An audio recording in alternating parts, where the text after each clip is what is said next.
여러분 안녕하세요. 책자입니다.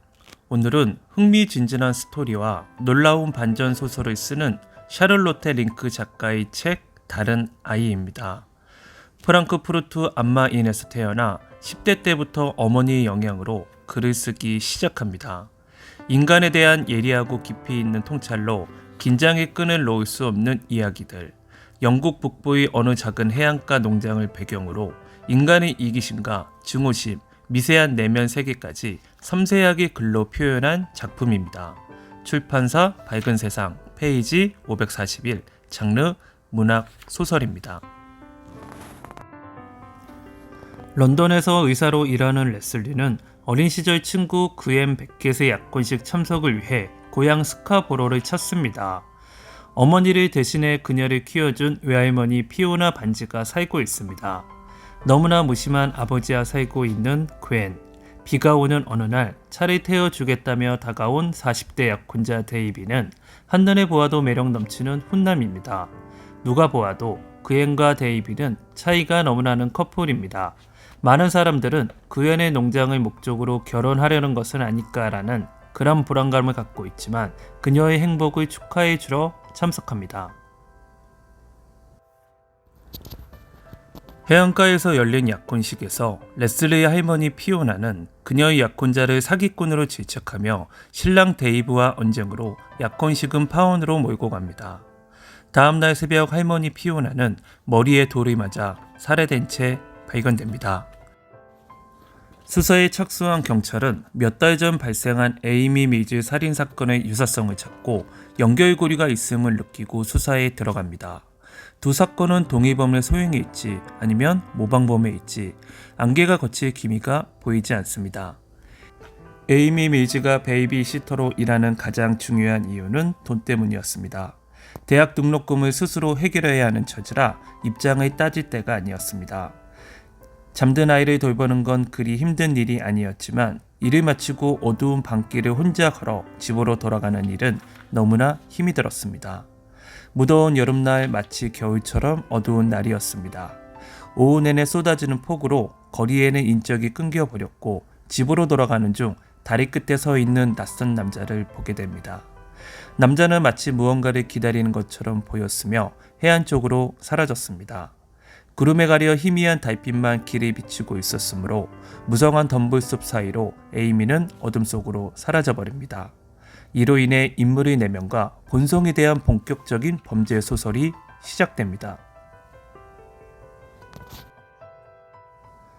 그날 저녁 약혼식에 참석했던 모든 사람들이 용의자로 지목됩니다.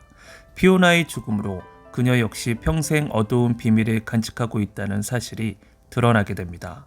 1940년대의 히틀러 광기는 영국에까지 영향을 미치게 되고 런던에 사는 아이들은 국가적인 차원에서 대대적인 한적한 시골로 보내는 정책이 실시됩니다. 이로 인해 11살의 피오나는 유일한 가족인 엄마와 헤어지게 됩니다. 제2차 세계대전의 혼란스러운 시기, 전쟁이 장기화되자 런던까지 공습당합니다. 그 죽음 당시 그녀가 저지른 악행은 존재했지만 없는 아이, 서류상에도 사망으로 존재했던 다른 아이의 정체가 발견됩니다. 자기 주장은 없고 용기가 없을 거라 생각했지만 엄청난 사건의 파장을 일으키게 됩니다. 마음속에는 항상 다른 아이가 있었습니다. 그날 약혼식에 참석했던 주변인들 간의 관계가 서서히 드러나게 되고 신부의 아버지인 체드와의 어두운 비밀을 공유하는 사이가 밝혀집니다. 사건은 점점 더 미궁 속으로 빠져들어갑니다. 자신의 잘못을 인정하지 못하며 인간다운 삶을 살아가기 위해 한 사람의 인생을 교묘하게 이용하는 잘못이나 허물들, 우리가 알고 있고 생각했던 것들과는 전혀 다른 가면을 쓴 사람일 수도 있습니다. 살아가면서 가장 무섭고 잔혹한 진실은 같은 인간에게서 나오기 때문이 아닐까 싶습니다. 인간의 이기심과 증오, 가장 가까운 사람의 무관심이 얼마나 끔찍한 비극을 보여주며 543페이지가 되는 마지막까지 범인의 정체를 둘러싼 긴장감을 느낄 수 있으며 범죄 소설의 반전을 느낄 수 있는 책입니다. 한 인간의 외로움과 가족의 소외, 그로 얻어지는 극단적인 선택까지 약혼식에 참석한 가족과 친구들 가운데 범인이 있다. 내가 이 글을 당신에게 보내는 이유가 뭔지 알아? 당신과 나 그리고 브라이언은 각각 떼어놓고는 상상할 수도 없다 생각했기 때문이야. 우리 세 사람의 운명은 아름답고 슬프고 기이한 방식으로 서로 얽혀있지. 그런 만큼 우리의 이야기를 나 혼자서만 간직하는 건 옳지 않다고 생각했어. 당신에게 내가 쓴 글을 보내는 이유 중에는 진실에 대한 동경이 숨어 있을지도 몰라. 누군가 진실을 마주한다는 건 쉽지 않지. 그럼에도 당신이나 나는 진실을 마주해야만 한다고 생각해.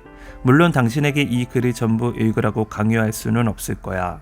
내 글을 다 읽자마자 당신은 삭제 키를 누를 수도 있겠지. 당신이 이 글을 아예 읽지 않을 수도 있을 거야.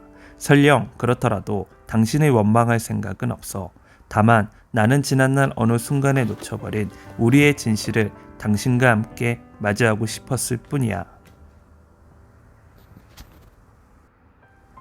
누구나 과거가 전혀 없었던 것처럼 살아갈 수 없지 않나요? 물론 그렇긴 하지만 과거는 있는 그대로 내버려 두는 것도 괜찮죠. 어차피 과거는 바꿀 수 없으니까. 줄거리를 포함한 영상은 여기까지입니다. 오늘도 시청해 주셔서 감사합니다. 리뷰가 마음에 들었다면 좋아요, 구독 부탁드리겠습니다.